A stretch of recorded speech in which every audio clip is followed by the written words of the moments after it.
There we go. Okay, mates, welcome to the stream. Now then, you guys can probably tell by the title of the stream, we're going to be reacting to some.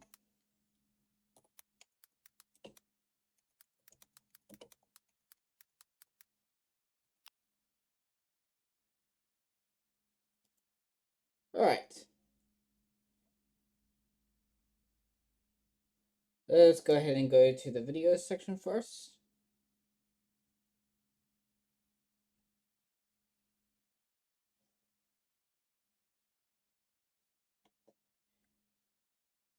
Let's go with this one for Hi folks, my name is Adam and I like to make tiny nerdy things, and I wanted to make a dragon, but I also wanted to make a robot, so naturally I somehow ended up making a cyborg snake with spooky robot arms. I don't know how we got here, but that's where we are now, so best just keep moving forward. Of course, the first step in making a snake is making an extra girthy wormy dealy, so I'll take a big block of clay and smoosh it into an inappropriate shape. Now, with the birth of a big gray girthy sausage, I can begin the enrolling process, which will turn this oversized gray turd into a sleek and agile serpentine form. Of course, it's a little too limp or flaccid if you'd rather, so I'll reinforce my noodle by cutting a strip down the middle and filling the inside with a double wound helix of armature wire. The double winding of the wire will provide a bit more rigidity while also giving the clay something a bit less smooth to bite onto, which should help to keep it from sliding and slipping around while I'm working on it. Otherwise, once the noodle is smuggling a strand of aluminium DNA in its guts, I can move on to making my scales. I'll start by taking a little stick and trimming it to shape. Then I can take that little perfect wooden scale and use it as a stamp to create a repeating roll along a tube of clay that I've attached to an even larger dowel. Now, the trick to getting each row to line up perfectly is I have no idea. I don't know why this lined up perfectly on my first attempt, but I'm just gonna go with it. I have no idea what I'm doing, but I know I'm doing it really, really well. Yeah, that sounds accurate for what Adam does. Once my scale roller's been baked and cooled, I can do a quick test to make sure it works before slipping some fingerprint preventing gloves on and rolling the ever-living smoothness out of my snake body. Otherwise, once the top 2/3 of my snake is covered in scales, I can flip it over and get to work adding the belly scales. To make these, I'll take one of my sculpting hooks and make a mark, working my way up the body before starting from the other side to enclose it and make an extra long belly scale. I'll then repeat this with some slightly larger hooks to create some slightly larger scales, working my way towards the tail. Finally, once I've added all the belly scales, I can work from tip to tail, adding a tiny bit more texture so it doesn't look so oddly uniform. With the body textured though, I can flip my snake back over and begin the embending process, which involves bending the snake around until it's in an appropriately snaky pose. And with my gray noodle looking a little more That actually does look very good already. snake-like, I can start the initial cyborganizing. The first step will be removing seemingly random bits of my freshly added texture to reveal the sad, smooth clay beneath. This particular cyborg danger noodle is going to be haphazardly slapped together, so it's going to need a fair amount of broken and damaged skin that I can implant future cyborg greeblies into. I don't really have a plan in mind, and weirdly, if you Google cyborg snakes for inspiration, you don't actually get anything. It's just a bunch of those full-blown robo-snakes from Horizon Zero Dawn, and that's not what I'm going for. Actually, the closest thing I found was that video from Alan Pan where he made prosthetic legs for a snake, but that's not quite what I had in mind. All that to say that if it looks to you like I'm just kind of making Go for something a bit more like the Terminator. Go for having like bits and pieces of the actual cybernetic augmentation visible. all of this up as I go, then hey, my name's Adam. You must be new here. Once I've got the initial skin removal figured out, I'll wrap a long length of armature wire around the still soft upper section where I want my arms to go. By embedding this now, it'll help to secure the arms once the clay has cured. Also, it'll give me a better idea as far as what cyborg greeblies I want to put on the upper part of the snake in regards to its head. Finally, before I begin adding the future metal bits, I'll work my way around the body, making those little wounds a bit more gross by poking and scratching them until they look extra gnarly. With that done, I'll move back up to the top and finally make the face, or I guess make the head, but saying finally make the face has a much nicer verbal flow than saying finally make the head, and really, what sounds right is a lot more important than what is right. What is right though is adding some eyeballs and a couple sniffing holes before flipping the snake up so I can get to work making the top half of its mouth a little more mouthy. Mostly this involves adding little bits of clay to make the foldy bits inside and a couple big gums to each side for future fangs. With the mouth looking mouthy, I can set the snake back down and finalize the shape of its eyes and the top of its head before fitting those aforementioned fangs in place and using my scale roller to roll some scales into the surface. Of course, This kind of snake would look pretty cool for like a Jormungandr thing or something. at this point you may be thinking, hey, don't most snakes have a bottom jaw? Well, you see, I thought it might be more fun if instead of a standard snake jaw, this particular Regretti Spaghetti had a metal bottom jaw instead.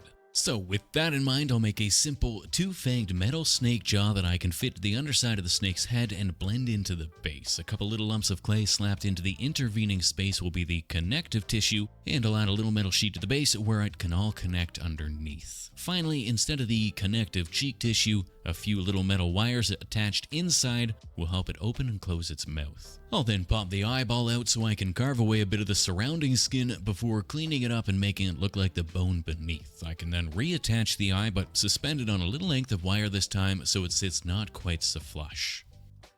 I'll then hack away a bit more of the back of the head for future implants to allow the snake to control its future arms, and I can set the snake aside while I get to work making the metally bits. I've rolled a few sheets of clay to varying thicknesses, and I found this old glass cutting board in a closet that will allow me to cut the clay without worrying that it'll stick to the cutting mat beneath. I'll then cut some pieces to size to fit in my pre-gnarled wounds and get to work making this battle-damaged snake look a little bit more cyborgy. Much like the rest of the process up until now, I have no idea what I'm going to be doing or what's going to look good, so I've made sure to cut lots of little squares and rectangles out of the sheets of clay so that I can slap all kinds of bits and pieces around the body. Much like a sci-fi spaceship, the idea here is that if I just put enough random greeblies scattered haphazardly around, it'll look just busy enough that you don't have time to wonder what purpose any of these pieces serve. Any of the overly flat bits will get progressively smaller bits added until I'm poking the last bit of detail into the top, and some random cables and wiring can connect the otherwise individual pieces. I can then turn those random circles into exhaust ports by fitting some little tubes. At this point, I can That'd be a good idea if there's like, some kind of power generator inside the snake if it's a dead one. What kind of generator would be able to fit inside of a cybernetic snake unless this was like, enlarged? can begin laying the initial layer for the chest piece that will house the arms by wrapping a thin sheet of clay around the body and smoothing out the seams. I'll then cover the lower scales and some robo scales for added cyborginess, complete with rivets because rivets are awesome. I decided the chest piece was a bit too smooth for an otherwise squirmy snake, so I'll add some simple segments before adding a copious amount of greeblies and exhaust ports to the head and neck, which I'll then cover in an even more copious amount of cables and wires. Once the head's in place and all the accoutrements have been added, I notice the snake is a little bit wobbly on its otherwise skinny body, so I'll take advantage of the extra long arm armatures and use the left hand placed on the ground to prop the snake up, with the right hand up in the air in a slightly more menacing pose. I'll then wrap the arms in an initial layer of clay that I can cut the excess away from and smooth out to create a nice square-ish surface that I can start to add little greeblies onto. I'll start with some little wheels on the rotating bits of the arms since that's where they'll rotate, then I can add a toothpick piston between the arms and hold that in place with some little clay clamps. Some wires draped around the arms and lots of little extra greeblies here and there, plus the addition of some extra toothpick pistons will finish the arm off and I can get to work making the hands. The palm of the hand will be made of this oddly shaped shape that I made and baked ahead of time so that I can add the pieces of clay bit by bit so it looks like they're made of metal sheets bolted together with a big spooky claw on the tip. I'll repeat this for the other 3 fingers, gluing each piece one at a time before doing the same thing for the left hand, but with the fingers splayed out like the snake is putting weight down while Those hands kind of look like the hands from Five Nights at Freddy's 4. With those nightmare animatronics. that swipes with the right. Finally, to fill the space above the hand, I'll add a couple more random sheets of clay and little wheels, and that's the arms mostly finished, which means it's There. time to build the chest piece. To make the chest That's piece better. look like it's been fitted onto the snake, I'll make the top section first, then attach the bottom section as a thinner sheet, then connect the two pieces with little bolts at the joint. Also, I added a fuel tank to the back because why not? Finally, Okay. some final greeblies up top to sci-fi size the otherwise flat surface, and all that's left to do is make the tip of the tail into a metallic rattler. With that though, this cyborg is done and ready for some color. I'm going to be using predominantly dark colors as the base tone, so I'm not going to bother priming. Instead, I'll be using my airbrush to lay a layer of dark green all over all the scales. Once the scales and belly have a nice uniform-ish dark base tone, I'll apply a heavy black wash over the top, which should seep neatly in between all the scales, adding a dark black shading to all the little cracks. Then, once I come back with a lighter green on a sponge, it should make the scales individually pop out. Of course, painting each of the scales by hand would work even better, but ain't nobody got time for that. I do, however, want the scales to have sort of an iridescent green look to them though, so I'll work my way back over the scales with a series of bluish greens and lighter greens to add some color variation and vibrancy. I actually have a couple pots of color shifting iridescent paints that would have been perfect for this, but I only just now remembered that they exist, so I guess they'll be something to forget to try next time. Finally, for a final sponging, I'll sponge a little yellow over the top, which will turn that top layer of green extra vibrant, and then I'll apply this via watery wash over each of the scales on the belly. Last but not least, I'll take this watery wash and tickle the tips of a few choice scales on the top of the snake, and that's the beautiful green scales beautified, so I can turn to the mouth and add a couple coats of terracottas, pinks, and not quite white mouth-colored colors to make it look appropriately mouthy, before taking my pinkest pink paint and painting the insides of all the goopy, gnarly bits of my cyborg snake sections. Once all the parts have been pinkified, I'll give them a right good gnarlifying by giving all of it a second coat with a deep blood red wash. Then it's on to all the Okay. metally bits, which, perhaps unsurprisingly, get a metallic base coat to make it all look like metal. I actually think this is the perfect scale for these metallic paints, since it's just enough surface area for all the little metallic flakes inside to catch the light and make my otherwise flat clay look like poorly hammered metal pieces. Otherwise, once all the non-snake skin parts are covered in a layer of shiny, clean duraluminum paint, I'll add some shading and a touch of black by applying a watery layer of black wash over the top, dabbing away the excess as I go. By applying the wash, then dabbing it away, I can make sure all of the nooks and crannies have a nice dark shading, while the surfaces remain mostly shiny and metallic, but they've got like an excellent looking pinning and some oil marks left over. And to add to that oily, dirty look, I'll add some much finer sepia streaks around the edges and over some of the surface, leaving it to dry as it pleases. Once it's had a chance to dry properly, I'll then come back and dry brush a silver metallic over all the edges to bring back a little of the sharpness. Additionally, the darker recesses should stand out more vividly against that bright silver edge. I didn't want to add too many extra colors, and I thought red cables would just blend in with the exposed red skin, so I decided to paint all the wires with a charcoal gray highlighted with some admittedly lazy dark gray to white washes. However, that being said, you can't have a fuel tank that isn't bright red. Eventually, I did decide to give the SATA cables a bit of extra color, and I painted them with a blue wash, which is just barely noticeable. And when it comes to metallics, I just can't help myself. I absolutely love rust, and if I'm making a big robotic-armed cyborg snake, then you had best believe I am covering it in rust. With all the large sections sorted though, I can finally get to the little bits and bobs, starting by painting the undamaged eye yellow with a little black slit, and the cyborg eye is going full cyborg with a white to gray gradient tinted with a vibrant fluorescent red to make it glow. I'll then pick a few of the teeny tiny dots I scattered around the body and give a magenta glow to them by base coating in white, then adding several layers of fluorescent magenta and a couple teeny tiny white dots in the center. I can clean some of the paint off the translucent clay of the teeth by washing them with isopropyl alcohol, then I can taint them with a little sepia wash, and I can goop up the mouth by applying a heavy layer of gloss varnish. I'll varnish over both of the eyes as well before working my way down the body, adding goopy glossy varnish to all the exposed red wounds. And with that, we're all done here and on to the glamour shots. Looks pretty good.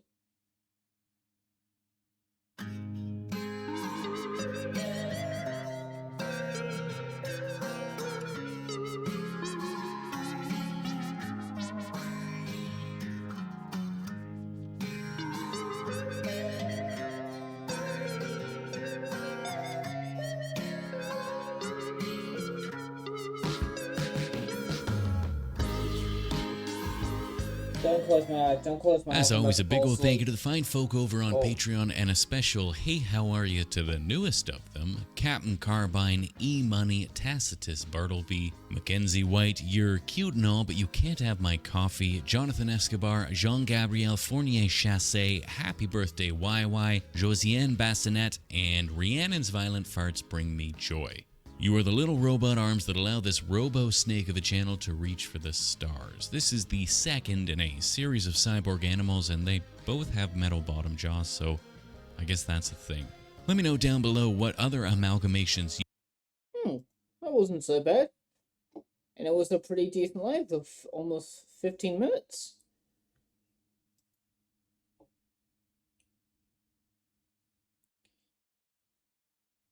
So he's made a water elemental, a fire elemental, a living tornado or a wind elemental, and an earth elemental.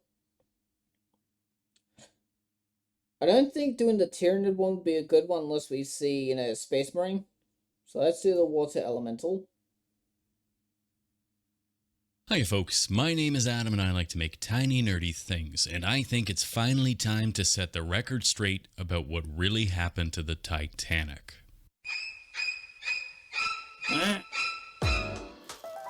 And of course, to do that, I'm going to need to make a big aluminium armature for a 4,000 foot tall oceanic monster and put it on a big round base. This isn't going to go in the oven at any point though, so I can safely secure it with a little hot glue before wrapping the remaining exposed foam flooring with a layer of foil as well. I can then thicken up the top of the shiny metal statue before cracking out the most delicious looking of all my sculpting materials, monster clay. This stuff is a wax-based sculpting medium, so I can toss it in the microwave to soften it up into a nice gooey consistency that can then be slapped onto the armature to build up the basic form. Once this first layer is in place, I can start to thicken up the top of this turd tower and mold it into a delightful brown bust before sticking a couple arm-shaped turds onto the sides. These can be repositioned into an appropriate pose, then a bit of twisting and pulling will produce some fingers, and I can add some final lumpy bits around the top of the body to refine that final shape a tiny bit more. Dad Kind of looks like Clayface. Only if Clayface was, Sandman size when he goes giant. a nice wavy whirlpool twist to the torso, I'll stick some long wormy dealies spiraling up from the bottom, blending and smoothing as I go. At this point, the clay has started to cool down, so it's becoming stronger and more capable of holding fine detail, so I'll move from adding clay to removing it to get those final details in place. With that in mind, I've got the general shape and pose that I wanted, so it's just down to adding the detail and turning this chocolate pudding demon into a slightly more water elementally looking design. Mostly this involves adding tons of waves and whirls and other watery-like additions. Up until this point though, I didn't really know what it was going to be holding, so I don't actually have a scale in mind, so rather than force myself into a specific scale with fine size-specific waves, I'm just going to give it a soft, watery appearance that I can then add the sharper details onto once I've decided on that final scale. And when it comes to giving wax clay a soft appearance, there's no better tool than a torch. I'll work my way around the body, torching the surface, which will soften the top layer of the clay, allowing it to melt into itself, removing the vast majority of that sharper detail. Once I've got a nice soft surface, I can add the final little details, which will be poking some venom-esque eye holes in the tip of the face. I don't want to humanize it too much, but I think a couple eyeballs will be just what it needs. With that though, this chocolatey water elemental is finally finished and ready to be turned into a crystal clear ocean blue water boy. That actually does look already pretty good. Like a big mud elemental. To make this brown beast into a blue boy, I'm gonna need to create a mold, so I'm gonna coat the entire surface in a couple layers of brush on silicone. As far as I'm concerned, this stuff is magical, and it lets you do some incredible things, assuming you're not an idiot that doesn't think ahead. Foreshadowing. Once I've got a vanilla icing coated chocolate cake man, I'll mark out some lines with a Sharpie to help me figure out how I want to build the mother mold. Because I need the mold to be flexible enough to remove the sculpture inside, it's going to be far too flimsy to hold up under the weight of the resin once that's been poured in. To remedy that, I'll make a hard shell mold out of plaster that will help keep the silicone mold in place. However, because the plaster mold won't be flexible, it needs to be built in several pieces so that I can remove it and reattach it as and when I need. To do this, I'll build the back of the mold first, then wrap it in some cling film to ensure that the front of the mold doesn't stick to it. Then once both pieces have cured enough to handle without deforming, I can pop them apart and make sure that I'll be able to fit it back together when it comes time to pour the resin in. Upon doing this, I immediately realized that the top was too tight, so I'll cut the excess away and rebuild it, but with the upper portion of the arms included so they're supported as well. Finally, I've got a 3-part plaster body cast that I can disassemble and reassemble to support the silicone mold within, so it's finally time to free the chocolatey center from that silicone mold. Now, I work alone in a little lightless studio, and I'm prone to talking to myself as I work, and as a rule of thumb, you can generally tell how confident I am in something by how quiet I am. So when I've been talking constantly through this entire process, it's a safe assumption that I don't know what the hell I'm doing. So I'll probably get like one shot at this, and then I'll have to cut it off. F*** it. Let's do it anyways. Why do you do it anyway,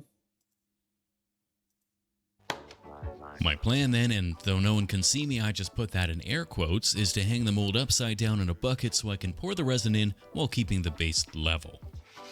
However, as I'm starting to put things together and plan it out a tiny bit more, I'm starting to realize that this is not going to work. I don't think that this is going to work. You see, the main problem is that gravity exists, and I've made the arms so they're pointing downwards, or when I want to pour the resin, they'll be pointing upwards, and in my limited experience, I've found that resin is generally heavier than air, so it tends to go down, not up, which means I don't have any way to pour the resin into the arms. Of course, now that I'm looking at this 6 months later, I can see that maybe I could have poured the resin into one arm, let that cure, then poured it into the other arm, let that cure, then poured it into the body, and it probably would have worked a treat. But hindsight is 2020, and 2020 was a terrible year, so at this point I just kinda gave up. No argument for me. Fortunately though, after a bit of surgical work, I was able to rebuild my brown beast bigger and stronger than ever. Okay, well, no bigger and no stronger, but I did give him little tentacly things hanging down from his face. Oh, and I cut him into a bunch of bite-sized pieces. Also, you can tell this is roughly 6 months later by the sheer number of extra stains on my cutting mat. Otherwise, the reason I cut them into pieces was so that I could stick these pieces onto a board and cast them separately with the intention of reattaching all his pieces later. There's definitely going to be a few hiccups along the way by doing it like this, but if the alternative is doing nothing, then... F*** it. Let's do it anyways. This time, since the body parts are much smaller and simpler, I'm going to be able to cast them in a more traditional mold using a simple pour and wait style of silicone. Otherwise, once my silicone's set, I can free my mold from the frame before freeing the sculpture from the mold. Yeah. With the exception of the tentacly bits, which obviously snapped off while removing the head, all the sculpts came out fine, and after a little cleanup I was left with 5 perfect little silicone molds ready to be filled with resin. However, before I fill said molds with resin, I had to put rubber bands on them to put them back together. I need to figure out how much resin I'll actually need, which is done easily enough by filling a 2-liter bucket with water, then figuring out how much is left once I've fully filled each of the molds. With that simple math problem out of the way though, I can finally, 7.5 minutes into this stupid video, start mixing my resin. This is a 2-part deep pour epoxy that's probably way overkill for this particular project, but it's all I have left at this point, and I'm losing the will to finish this project, so it'll have to do. Otherwise, after an initial mixing, I can tint my ocean blue with just a touch of green. Another final mixing to make sure it's well and truly mixed, then it's into the molds. I'll pour it at an angle, making sure to coat the inside of the molds before filling them fully to reduce the likelihood of bubbles getting trapped on the surface. Then, after the requisite 72 hours, my resin is cured and I've got 5 lovely ocean blue body parts ready to be removed from the silicone. A little elbow grease and lots of prayer and I'm able to pull the resin free, and apart from the tentacles failing to fill with resin, all my pieces are looking damn near perfect. At this point, all I need to do then is stick my body parts together. Now there's a substantial gap between the two halves of the torso as a result of the resin shrinking ever so slightly as it cured, which means I'll need to use something thick to fill the gap, and I figured some 5-minute epoxy would do the trick. And it does. However, I was so excited that I mixed it so violently that it's roughly 95% bubble, and it's set so fast that I have no way to remove the bubbles. Unfortunately, this ends up being a bit of an eyesore, but I'm gonna pretend that he's got indigestion and this was intentional. Since the rest of the body parts fit a bit more snugly, a dab of UV resin cured through the transparent body is plenty strong. Otherwise, once the head's attached, I can make some tentacles. To make my tentacles, I'm going to put my heat gun on a wooden plank, then set it to high and pass a length of acrylic rod back and forth through the hot air to soften it enough that I can twist and coil it in a natural tentacly fashion before snapping the excess off. To attach them, I'll flip the elemental upside down, then stick the tentacles in place with another dab of UV resin to glue it to the broken bits before flipping everything right side up again and adding a bit more resin to hide the connection point. With the tentacles in place, I took the whole thing outside and sanded the sides flat and smooth since they were covered in bubbles from the silicone mold, as well as the bottom since I wanted to add lights later, and the frosted resin's going to help to disperse said lighting. Finally, to fill the gaps and bring back that glossy surface, I'll mix up some more 5-minute He's gonna make this a elemental that also glows, huh? epoxy and squish it into the seams between the body parts before using my fingers to spread it over the entirety of the body. Normally this would hide the finer detail since it's a thick resin, but there isn't really all that much detail here to hide, so I think we'll be okay. Otherwise, after a lot longer than 5 minutes, my 5-minute clear coat is finally cured and my water elemental is pretty much good to go. All I need to do then is add the waves, but before I do that, I want to make them a little boat to hold.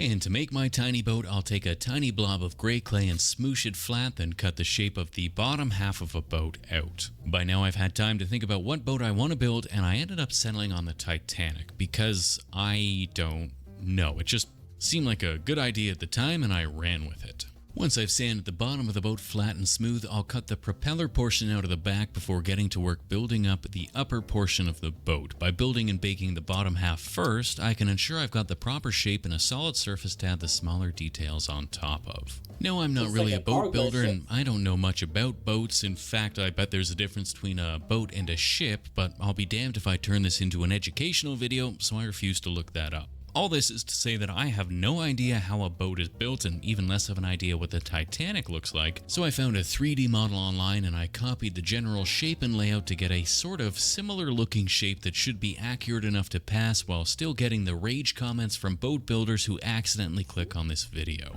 Then once I've built and baked my boat, I can break it in half. And with the Titanic lore accurately snapped in half, it's time to add some color. I'll paint the bottom of the boat a dark red, then the center a mid-tone black, and the top a light white. I'll follow that up by painting all the decks a deck-like deep sandy color and the smokestacks a lighter beige before tickling the tips with a black. I'll then take my finest tipped brush and carefully add all the windows in white, followed by a bluish gray with the same brush for the windows on the white. The alcoves above the windows I'll paint with black, then it's back to the deck to add all the details in whites, browns, and blacks. Finally, I'll add a strand of fine thread to the tip of the wire, then paint them black before adding a few extra cables to the deck. With that, this teeny tiny Titanic is finished and ready to be handed off to the element. Young dear experts, thanks for the follow. Oh, that scared me. But yeah, thanks again for the follow, mate. Before I do that though, I need to make the waves and white tips, which I'll make by mixing some extra thick diorama water and a bit of white hole filler. With this mixed up into a nice white watery paste, I can fill the elemental's eyes so it looks like they're great big waves, and I'll use it as a glue in his outstretched palm so he can safely hold the Titanic. Well, safely, apart from it being broken in half. A bit more watery, wavy stuff around the base of the boat will make it look like the water is pouring off the Titanic, and I can do the same thing to the other hand where the other half of the Titanic will be. Otherwise, a few of my patrons asked if I could make some little people falling out of the boat, so I made some right here. Otherwise, with the boats in place, I can use a little stir stick to gently tap the rest of the white wavy paste semi-strategically around the base of the elemental and a short way up its torso. To be entirely I saw this bit of the Titanic slightly droop downwards. honest, I think I preferred it without the white at all, but I think it helps to sell the turbulent swells that would likely be the result of a 4,000 foot tall elemental bursting out of the ocean. Finally, I'll add a tiny bit of cotton ball cotton to the back of the boat and paint it with a varnish to make that last bit of water blowing away in the wind. With that though, our elemental is all but done. However, I wanted to take advantage of the translucent body and add some lights. I've had these battery-powered string lights for some time, and this exact set has shown up in a few videos already. Now, admittedly, that's not relevant to this video at all, but it does give me a good reason to put links to those videos on the screen in the hopes that you'll go watch those as well. For this video though, I need something to sit my elemental on that can also contain the lights in the battery pack, so I cut a strip of foam just long enough to wrap around the rim of this round base. I'll reinforce the connected ends with some glue and more foam, and I'll make sure the circle keeps its shape by cutting a foam center to fit inside. A little glue will keep that in place, and I can coat the inside of the foam bowl with aluminium foil in the hopes that it'll help to bounce a bit more of the light upwards to the resin. I won't glue the lights in place since I'll probably reuse them in another project, but the depth of the bowl means I can fit the elemental comfortably on top with everything inside. Otherwise, we're all done here and on to the glamour shots. What about the lights?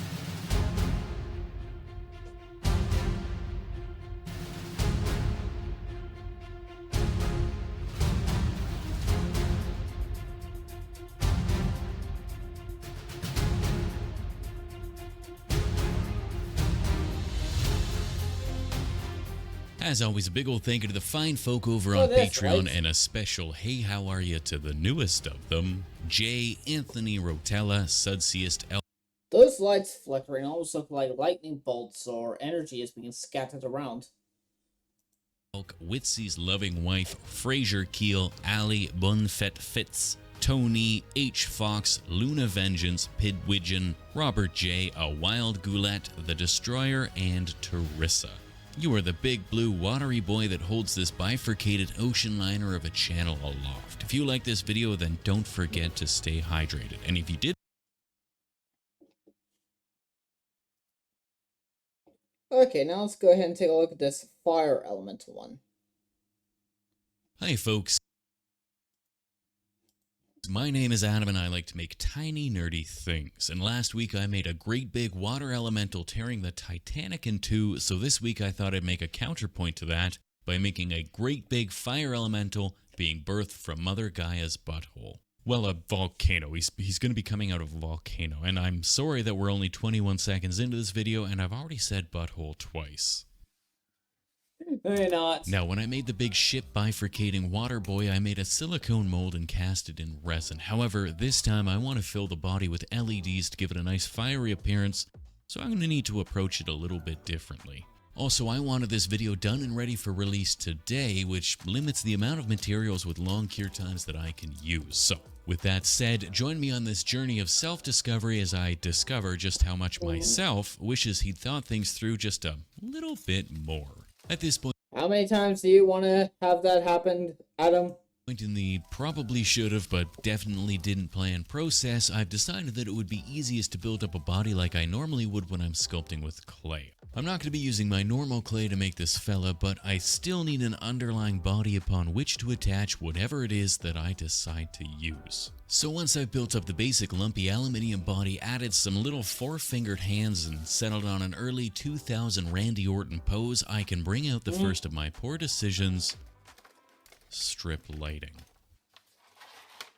Now, I used this exact type of strip lighting when I made the Sharknado visualizer, and that was probably one of my favorite projects, so naturally, I assumed it would work well enough for this project. Plus, it's audio reactive, which means I could make this fire elemental light up to Billy Joel's "We Didn't Start the Fire," which is pretty exciting. Before that, though, we need to build our elemental body, and before that, we need a base. I'll start with a little sheet of XPS foam that I can then cut a circle out of. I can then take this perfectly produced little circle and wrap it in the warm embrace of another strip of XPS foam that will lift said circle slightly off the ground so that I can fit the wiring underneath. I'll reinforce the sides and add some strips underneath so the center doesn't cave in, and well, that's kind of it.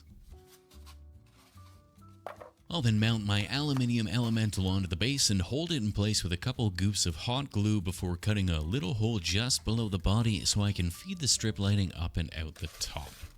This will hide the controller underneath, and I can start to wrap the light strip around the shiny silver statue. Now, I don't know much, but I do know at this point that I'm going to be covering the light strip in some sort of something that probably isn't going to leave a whole lot of room for heat dissipation. So I'm at least going to make sure that none of the LEDs are laying on top of one another. I don't know how much of a difference this will make, but if it does catch on fire, then at least for a brief moment, it'll be the most canonically accurate sculpture I've ever made. Otherwise, at this point, things start to get very trust the process-y. So if you've made it this far, then just bear with me. It'll all make sense eventually. Kinda. Now, my first thought was to build the body out of hot glue, as that's worked a treat for me in the past, but I quickly realized that that was going to require way more hot glue than I have. So I decided to move on to the next most commonly used material for fire, cotton balls. I've used cotton balls in the past, and it's made for some pretty good fire effects. However, and that's a big all caps however, I've never tried to make a full fiery body out of it, and for good reason, as I realized that this was just not going to work. Yeah, it looks bad.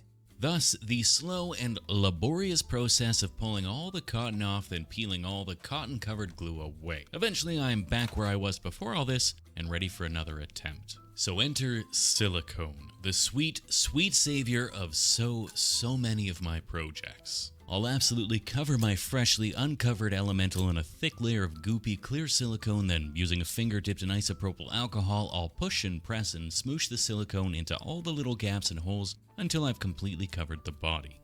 I think. I don't actually know if it's covered because this stuff is clear and the shiny metal body underneath is making it damn near impossible to know. Again, there wasn't a whole lot of planning going on here. Eventually, though, I was pretty sure I got the vast majority of the body covered in some sort of something, and I was fairly mildly confident that there was at least somewhat of a swirly and fiery looking finish on it, so all I had left to do was touch up the tips of the hand toes with some extra silicone to make them nice and long and finger-like, and I was just about ready to add some color.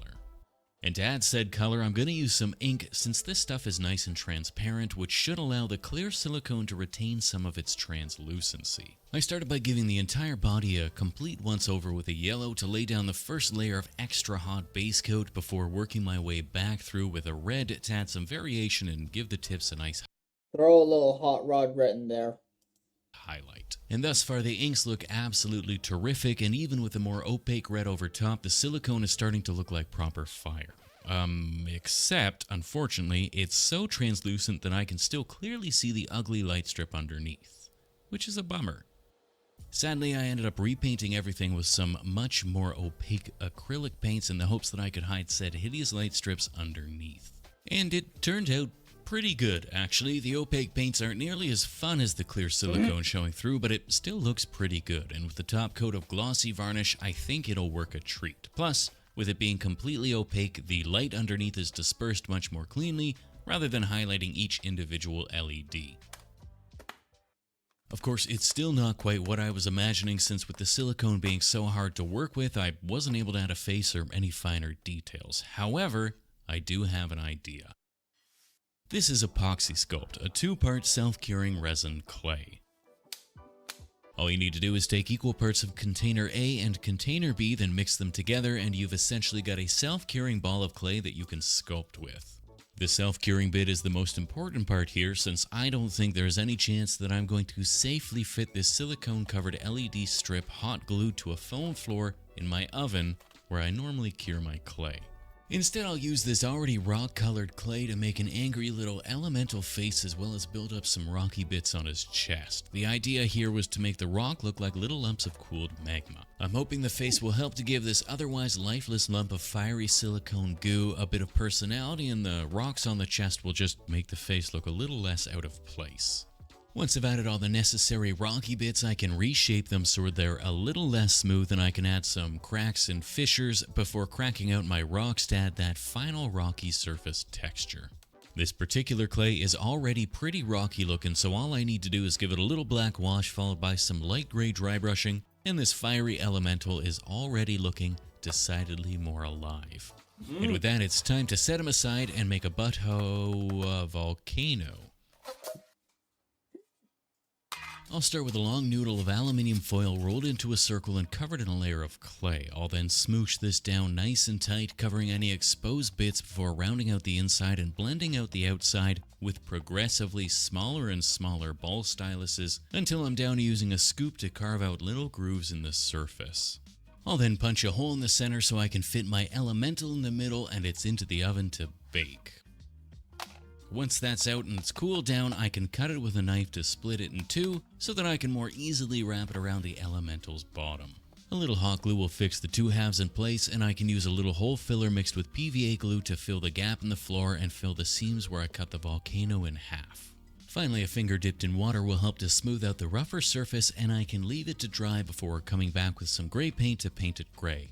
I'll then follow that gray with a black wash on the volcano to add some shading before dry brushing to bring out all those sharper edges. I also decided about halfway through painting the volcano that I want it to be surrounded by a forest, so I'll paint the base a nice forest green before breaking out a pot of kimchi to make my trees. This particular kimchi happens to be mostly super fine foam flocking, which is perfect for a teeny tiny forest. I'll paint the base in a thick layer of PVA glue, then I can sprinkle my foamy kimchi over the top until all of the green is covered. Otherwise, with a forest in place, it's time to add some smoke, which means it's back to my cotton balls. However, this time, they'll be used for what they're actually best for, which is making smoke.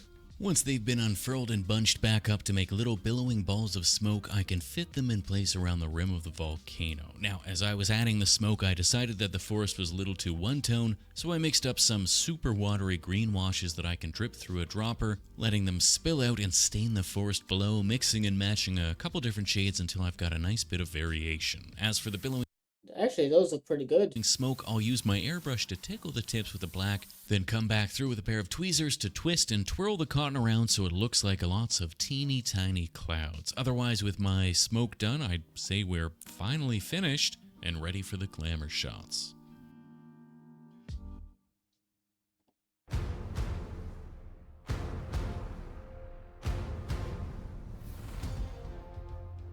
As always, a big ol' thank you to the fine folk over on Patreon, and a special hey how are you to the newest of them, Liam Schlag, Michelle Dia, Love Finds a Way, Sao Ann LR, Ken Seppi, Andrew Wren, TJ Boobs, That one, Love Finds a Way. That's a reference to Jurassic Park, isn't it? Z, Jamie Roxit, Nerdy Norseman, Joss, the C sounds like an S but it's a C, you know, like in City, Kate, Phantom Nugget, Mr. Dister, Kai's Animation and Gaming, Morgan and Reagan, Roach Lesbian, Sensei Tuba Man, Exo Chalk, Spawny AU, Ratatouille, Tim Marr, Adam Sandor, Sad Whiskey Enema, XD Drifties, Xander Duvall, Great Googly Moogly, Linny, Daniel Bellend, Jan, and Kamalama Ding Dong. You are the big rocky face that lends a tiny bit of humanity to this big glowing silicone goop.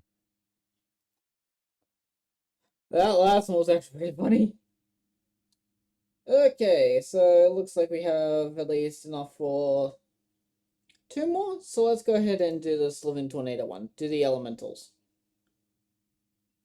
Hi folks, my name is Adam, and apparently I like to make tiny elementals now. That's right, this is the 3rd elemental in a row. However, this time, we're going to start with something a little bit different. A teeny tiny city made of foam.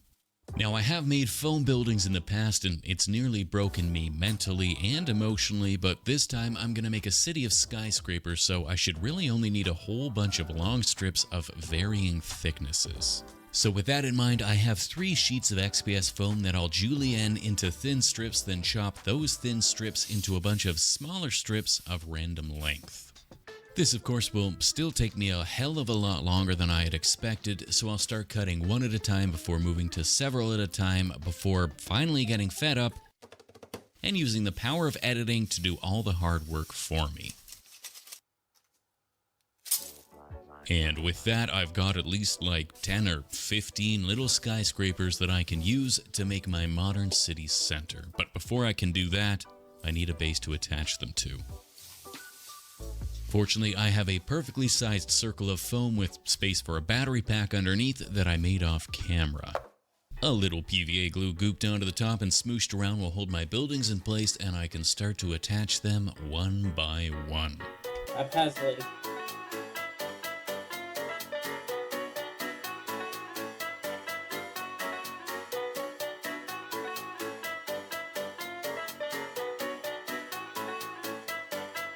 And that is how you can condense several hours worth of work into a 15-second video. They ask you how you are, you just have to say that you're fine when you're not really fine. But I do have a hella cute little blue city center ready for some color. So I'll flip my fresh, clean mat over to the painting side and start to lay down a layer of black primer. There is a joke I can make about that blue city, but I'm not going to do that because I don't want to get copyrighted. Over the whole surface. Normally I like to give my foam a coat of Mod Podge and paint as a primer and sealer to protect the foam and fill in the surface imperfections, but the thought of trying to get that goopy black glue onto every surface of these buildings makes my balls itch. So instead I'll lay down a couple thick coats of black with the airbrush before moving on to a couple base coats with a light gray, followed by a dusting of a slightly bluer gray for, well, I don't know, artistic reasons I guess. I'll follow that by adding some greenery to the city by stippling a couple shades of green into the slightly larger gaps I've left, which I guess are parks now, and the big empty space at the bottom I'll paint blue so my city has a coastline. With that done, I decided I wanted to add some city streets to break up the solid gray of the ground color, but after realizing that there is no way that I can get into all the little nooks and crannies, I just decided to mix up some super watery grays and splash them around the base, letting them pool and dry wherever they wanted, which I think ended up looking not just good, good enough. I'll then take a whole bunch of slightly thicker grays and slap them onto randomly selected buildings. Like everything else I've tried to do so far, I started out being careful and selective before devolving into slapping the brush around all willy-nilly after realizing it would take me days to paint each of these buildings individually. I also broke up a bit of the gray monotony by adding some brick-colored buildings and a number of blue glass skyscrapers as well. Finally, for that final bit of flair, I touched the tips with a gray-coated sponge to add some color variation and to remove the blue from the roofs of the glass buildings. Last but not least, a gentle dry brushing with my softest dry brush will bring back some of the sharpness of the edges and help to highlight the individual buildings, and that's my little city mostly finished, which means it's time to set this city aside and build a big tornado. And like any good tornado, I'll start with a long length of armature wire twisted and bent into an upward spiraling spiral. Once freed from its wooden base, I can then bring back my city and make sure my tornado fits neatly in the center. This, of course, doesn't really matter though, since the whole point is to have the tornado destroying the city, so I'm pretty sure it'll find a way to make itself fit, regardless of what buildings are in the way. I do, however, want my tornado filled with lightning, and this little strip of cool white fairy lights should do the trick. I'll feed the end of the lights up through a little hole I poked in the center of So, not just a wind element, but also a lightning elemental at once. the city, then I can begin to wrap it around the bones of the tornado. Last week I used some Govee light strips which have a built-in lightning effect, which would have been kind of perfect for this, but I find those lights have two major issues. The first being that the strips are a bit too thick to wrap around something thin like this tornado, and well, that strip is currently buried under an entire tube's worth of silicone, so it's not exactly accessible. On the other hand, these little fairy light strips are strung on super fine metal wire, so they're easy to bend and wrap around the armature, while also being something that I just have, thanks to living with a non-platonic roommate who, if given her way, would cover every square inch of her home in fairy lights. Otherwise, once I've wrapped the armature in lights and doubled them up for the eyeballs, I'll do a quick test to make sure it looks fine before moving on to the enclouding process, which involves just a whole bunch of cotton balls. To turn my balls into a tornado, I'll pinch them and peel the outer layer back, which allows me to unroll them so I can retwist them lengthways to create some convincingly tornado-y tubes of cloud. I'll then coat my armature in a thick layer of hot glue and begin wrapping my retwisted long cotton cloud tubes around the armature, spiraling upwards towards the pinnacle. Now, I will try and keep the direction of the cotton twisting around in a consistent manner, but to be entirely honest, I stopped paying attention about 2 cotton cords into this thing, so if after watching this it still looks semi-correct, then I'll consider that a huge success and we can just move on.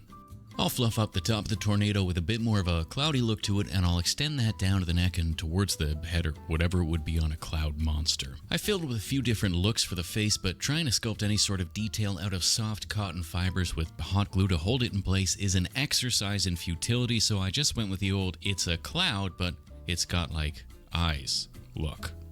I then wrapped the arms in a loopy layer of cotton while they were still fully extended to make my life at least a little easier. Then I wrapped another length of cloudy cord around the first layer to make it look like a tornado, I guess. Then finally the fingers can get some more finger-sized funnels of wind, and I can fill out the base of the tornado with more cotton. That's the theme at this point, so cotton. Some final loopy cords looping up the body to reinforce the direction I forgot about earlier, and I can bend the right arm down into a Michael Jackson pose. Then once I've got the fingers crooked at the right angle, I can bend the left arm down to create a slightly more overall menacing design. Now at this point the cloud is looking perhaps a bit too fluffy and inviting, so I'll set the pressure on my airbrush to low and lay down a coat of dark, nearly black purple. This will help to make the cloud look a little spooky and ethereal. Then I can come back and cover that nearly black purple with a layer of nearly purple black. Finally, with the cloud swirling around the buildings, it's looking a little less tornado and a little more cloudy day, so to fix that and give the scene some movement, I'll start snapping the tops off any of the buildings stuck in the suck zone.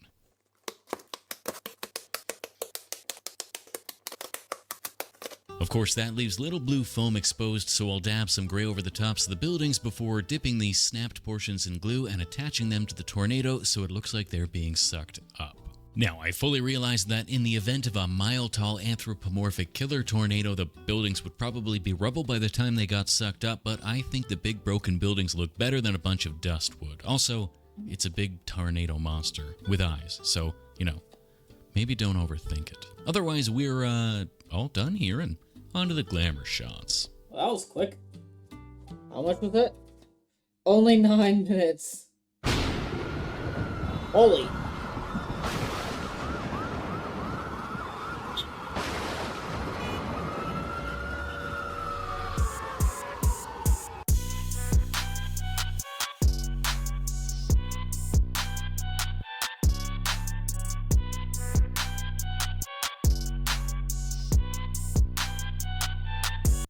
That elemental's hand kind of looks like that hand that's coming down from the sky in some of those photos I saw.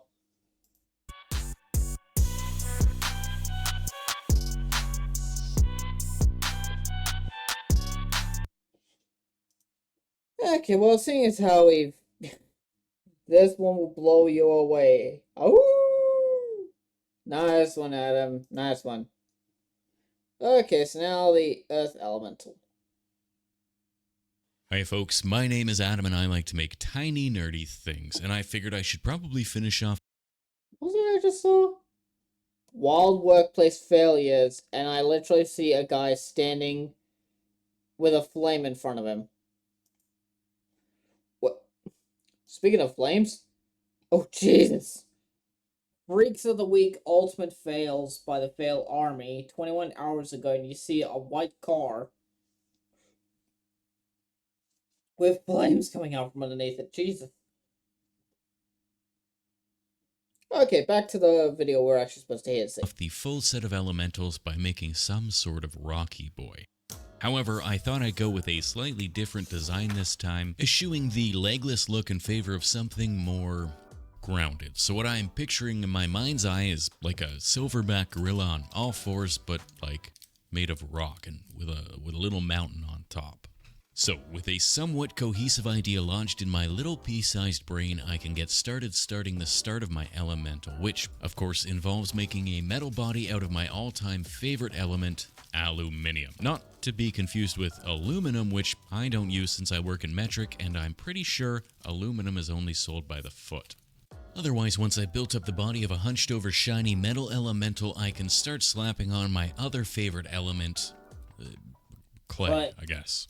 I'm gonna slap this on haphazardly until I've got the entirety of the shiny body covered, at which point I can start to thicken up the various sections that I want a little thicker. Because this Rocky Boy is gonna be made of rock, I'm only really interested in the general impression of a body and musculature, since accurate and equal proportions aren't really a concern. I did start to give him some knuckles and feet like an ape would have, and honestly I probably would have kept that theme going, but at some point I forgot I was doing it, so I just stopped adding the detail. Otherwise, at this point, I've got enough body built up to give me my initial shape so I can start to add the surface detail like little rocky outcroppings and mountain peaks here and there to sort of add to that "it's a rock" look that I was going for. Finally, with all the pieces in place, I can start blending my seams together to give me a mostly smooth surface. I am going to be hacking away with a knife later, so all this is doing is helping the individual pieces stick together a little bit better. Last but not least, my apemental needs a head, so I made a big lump that I'll smoosh onto the front of the torso and build up the jaw and neck, working my way towards some sort of rocky, lumpy looking face. Now, I wasn't sure what I wanted my elemental's face to look like, since I didn't want it to be too human or too ape-like, so I ended up going with the Iron Giant as inspiration, but like made out of rock. Otherwise, with a head in place and the general shape shaped out, it's into the oven to bake.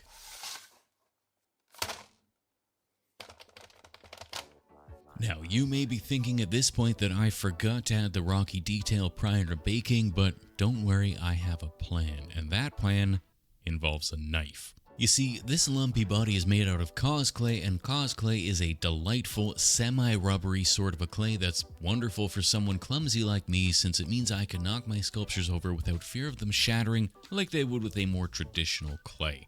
Coincidentally, when you chip away at that rubbery surface with a dull scalpel blade, for instance, it doesn't chip so much as tear, which leaves some pretty convincing ultra small scale rocky textures. I've used this technique in the past when I made a big rocky tower with a tiny temple on top, and it worked an absolute treat, so I figured this was an excellent opportunity to do it again, since I want this elemental to be really big, but, you know, like, still small enough to fit in my oven. Mostly this technique involves hacking away wherever you want, but in the case of the eyes, I'll mark out their location first so I know how big and how deep to dig. Otherwise, I end up with some proper wonky eyes, and once you've chopped the clay away, it's kind of hard to put it back. Now, once the face was in place, I realized that it was kind of awkwardly staring forward, and I wanted it slightly tilted to the side, so I'll chop the head off, drill some holes for armature wire, then remount the head, looking slightly to the left. I'll then fill the gaps in with some fresh clay, which I guess makes that last statement about it being hard to replace removed clay a straight up lie, since this was really pretty easy. However, before I pop the body back into the oven to bake the neck, I'll add the big mountain to his back by attaching some fresh clay topped with a pillar of aluminium covered in another layer of clay. Now, the initial idea was to make a big mountain on top, but as I was building up the tip of the peak, I realized that I wanted some greenery and plant life, so instead of a mountain, I'm gonna go with a little forest, which means carefully reshaping that mountain into a plateau. Oh, yep, take us with them out. Perfect. I can then smooth and blend those seams together, add some more little rocky outcroppings along the shoulders and spine, then rebake the body and start adding all that delightful rocky detail to the freshly added clay. I also thought it might look a little more alive if I added eyes, but I wanted to keep it still somewhat mysterious, so I added those eyes while ensuring the camera was focused on the background. Otherwise, with the eyes in place, it's time to add some color, which means priming the whole thing white. Of course, it needs to be white, since I plan to paint my rocks by washing them with a slew of dirty rocky colors. And to make said washes, I'll need some mixing cups, various acrylic inks, some water, and some flow improver.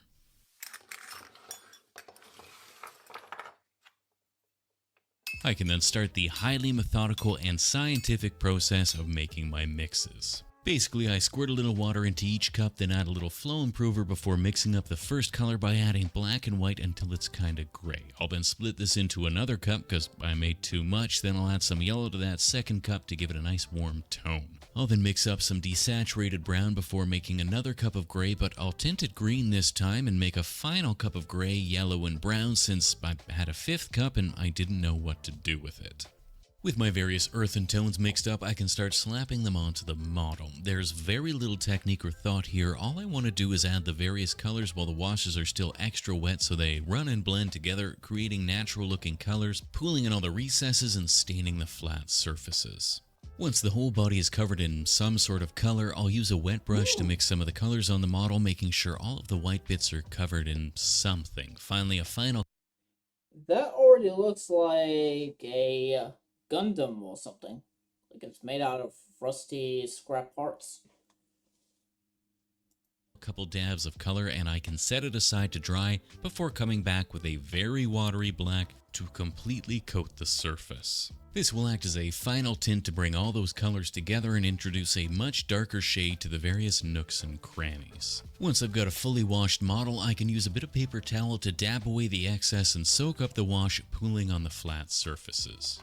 For the face, I wanted to give it a sort of ethereal, magical look, and I thought some glowing eyes and a glowing mouth might do the trick, so I'll use my airbrush to add a layer of pure white ink followed by some fluorescent green to make it kind of look like it's all glowing. I realized about halfway through that what I thought was a good idea just ended up making my mountain elemental look like it was cosplaying as the Joker, but it'll take me a little while to fix it, so just bear with me. In the meantime, I'll dry brush the body with some light gray followed by a bone white, followed by a final white for the uppermost edges to bring back some of the sharpness of the rocks. I probably should have done this before I painted the eyes and mouth, but mostly I'm making this up as I go, so there's bound to be a few errors in continuity. Otherwise, with the rocks looking rocky, it's time to make my forest, and to make that forest, I'm gonna use some kimchi and toothpicks. I decided that I wanted my forest to be a boreal forest, which means making lots of little pine trees. And to make my pine tree, I'll coat the tip of a toothpick in a thick dab of PVA glue, then sprinkle a copious amount of ultra-fine kimchi flocking over the top.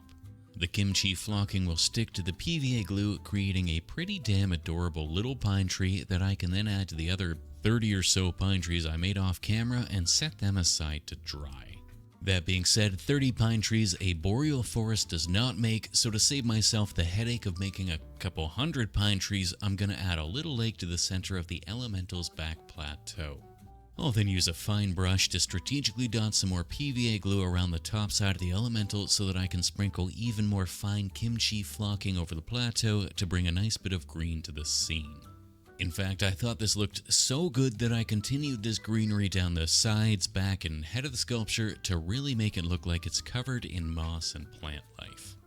At this point, my trees have dried enough to attach them, so I'll use a pen drill to drill some teeny tiny holes into the top side so I can snip the trees off the toothpicks and pop them in place. With that, my earth elemental is looking a little more earthy, but I still need to figure out what's going on with this face. I'm still not convinced, but for now I'll pop the eyeballs out to see if that helps, filling in the blank space with more white followed by the glowing green.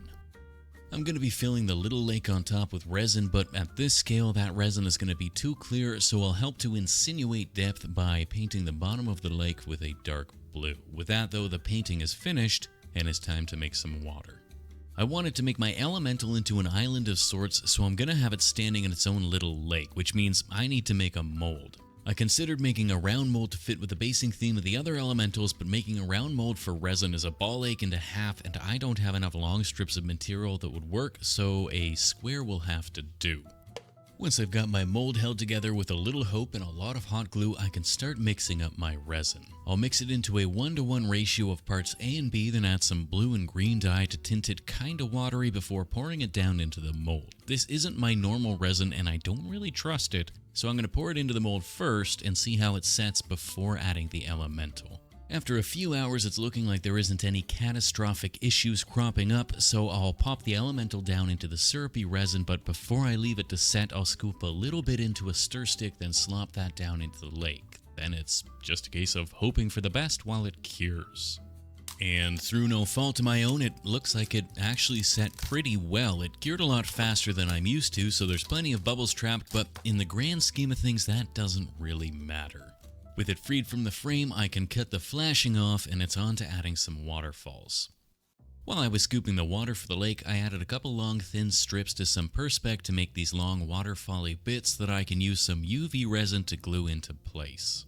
This resin is a lot thinner than the resin for the water that the elemental is standing in, so it's still only partially cured and it's plenty flexible to move and bend into whatever position I need. With the waterfalls in place, I can start adding waves by using a tongue depressor to squish some Woodland Scenics wave goo onto the top of the resin. This stuff is kind of like a less sticky silicone and it works absolute wonders for making waves. I mean, it is called Woodland Scenics Waves, but you know, it's nice to know that it's not false advertising. I'll also add a little bit to the waterfall so they've got a tiny bit of texture. Then once the wave goo has cured, I can take a mixture of white paint and hole filler, then gently tap that over the top to create some lovely little white watery bits cascading down the fall. A bit more around the base of the waterfall to create the waterfall splash zone, then I can gently tap that white hole filler mixture over the crests of the waves to create lots of little white caps. I think the trick here is moderation, less is more, or you're left with a weirdly blue, snowy landscape. Finally, I'll add some larger splashes around the elemental's legs to create even more scale, and that's kinda it finished. The last thing to do then is finally fix that stupid Joker smile on his face. I'll start by spraying the offending area with a flat gray to cover the green, then I'll mix up a warmer brownish gray to top coat that with. A little black wash will tie it into the surrounding area, and a quick dry brushing should blend it in pretty perfectly. Finally, to cover up any last discoloration and to make sure it matches the rest of the body a bit more, I'll add a bit of flocking around the jawline and down onto the chin, and well, that's us finished here and onto the glamour shots.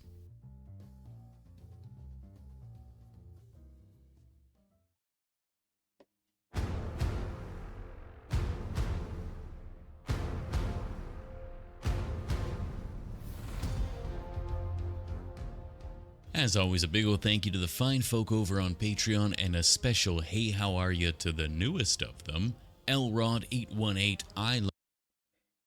Okay. Well, who's this over here? Okay, well guys, if you liked what you saw, why not hit the follow button, best way to support the channel. If you're watching this on YouTube, like the video, subscribe when you're at it. And hey, also follow me on Twitter. And I'll see you guys in the next one.